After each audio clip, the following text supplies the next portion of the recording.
I know I'm probably preaching to the choir here, but even if you are a galoot woodworker, straight hand tools, in this modern day age, you just can't get away from some kind of digital aspect. A lot of it being photography. Now, I run an online store where I sell a lot of my artwork and stuff like that, and I've been really negligent of it this past year. So this month I'm updating and adding some inventory, and I've got a small batch of stuff that I'm going to input now. And I'm going to show you a few of my photography tricks to make my stuff look as good as it possibly can on the tightest of budget. And just to prove my point, I'm not going to use the normal camera I do, a Nikon. I'm just going to use a smartphone. In fact, I think it's 4 years old now. And just to show you that on the internet, you don't have to have the best equipment to get good images. Knowing a few tricks is all it really takes.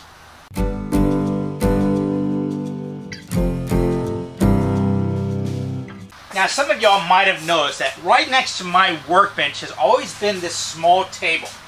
This right here is my simple photo studio. Now, when you're taking a picture, especially for the online world, you have two basic choices. You can take it in an environment. Maybe you have a table in your house with a nice background, and you can show the item in its natural habitat. Or you can take it with some kind of solid color background. Now, for my store, I have a white background on the website, so I just prefer to have a white background. Now, you can go to a photo shop and buy custom backgrounds, or you can make one.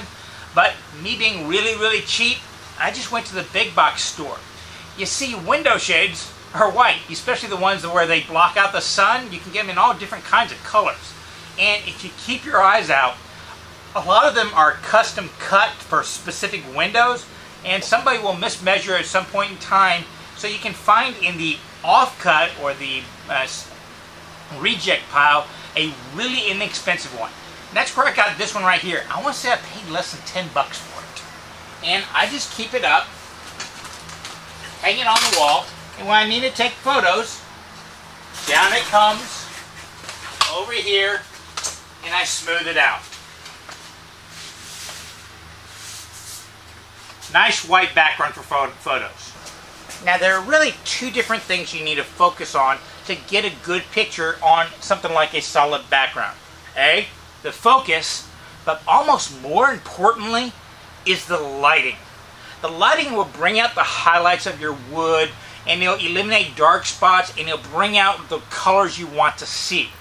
So, you might have seen me pull off these cheap little lights, and I have light bulbs in here. I don't know with a Kelvin scale, you know, blue to yellow. These are definitely yellow. But the key thing is, I had the same light bulb in two of these fixtures. One of them always goes up right here, and it gives a nice broad light going over everything.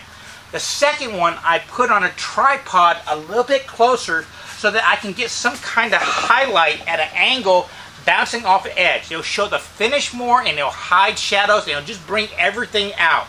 But the key thing I do want you to remember, I had the same light bulb in both of them, so that the color coming off of them, which might be a little bit more blue or green or yellow, is exactly the same, and I can compensate for that when I capture the image in the camera. So here's my setup. White background. I got one lamp coming up high and one lamp coming down low along the side. And if you see me turn them on, these are decidedly warm. They add a yellow hue to everything. And I want to compensate that by dealing with the white balance within the camera. Now, white balance for the most cameras, even this Nikon down to my cell phone, it's a matter of putting something that in front of the lens that you know is jet white, or as white as you can possibly get. And when you do that one, if it shows yellow in the camera, well, you'll take a picture and the camera will record, hey, he just told me that this was white, but it looks this shade of yellow to me. So what I'm going to do on every subsequent picture is remove this much yellow to bring it back to the white that they told me it actually is. And that's, in a nutshell, what white balance is doing.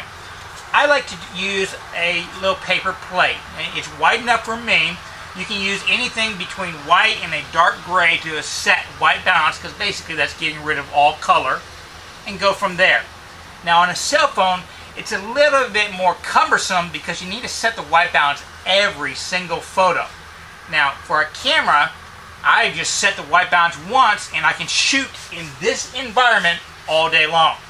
Now some of y'all have seen my videos and say, hey, this guy doesn't know about white balance because I've seen in his videos it shifts. Well, that's basically because when I'm filming, I've got doors open, so I'm combining fluorescent lights with natural lights, and depending upon where the sun is in the sky, clouds, that kind of stuff, it can shift as you go along. So that's why it's nice if you're taking photographs of your merchandise or work to have a set setting that won't change, so you can take a bunch of pictures and not have to worry about it.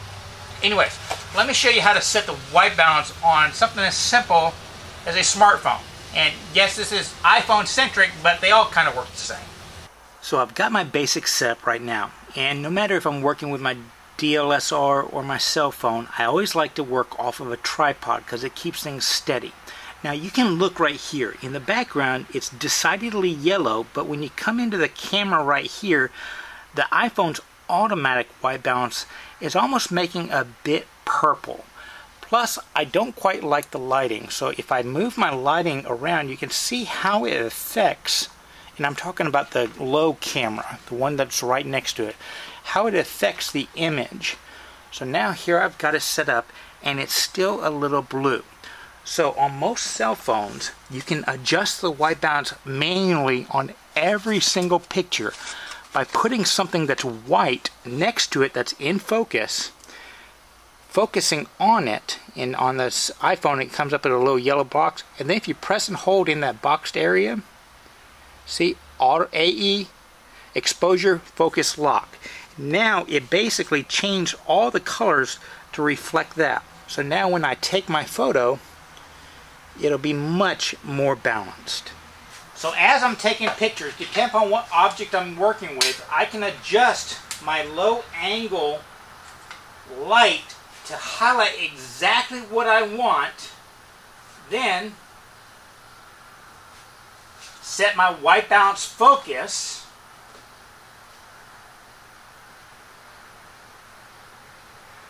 by touching and holding and taking the nice picture.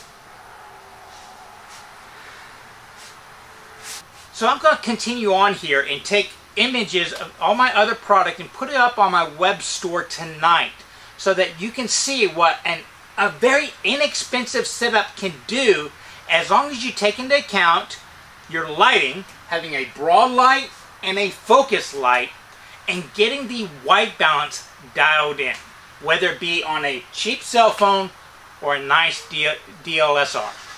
Well, I hope you enjoyed this video. If you did, please like, favorite, subscribe, do all those social medias. Visit my website, where not only do I have some swag, but I have some online tools and my own little artwork available for sale. And all those really do help subsidize me making these videos for you. And I want you to remember one last thing, that it is always worth the effort to learn, create, and share with others. Y'all be safe and have fun.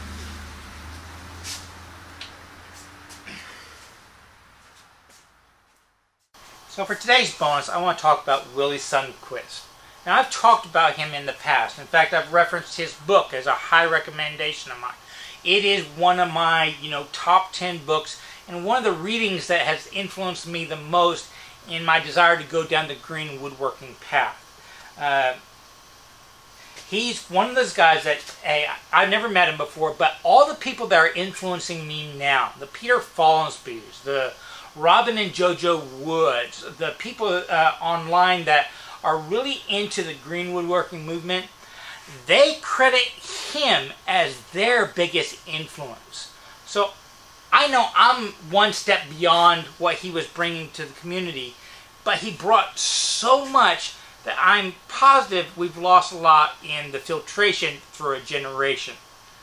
Wille passed away this past week, and it's just a huge loss.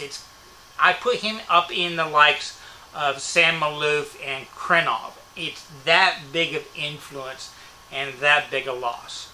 I did find a video online from Country Woodworks where they basically uploaded a video from 1982 of him just carving a spoon. It's about an hour long, but he talks about so much more than just the spoon carving techniques.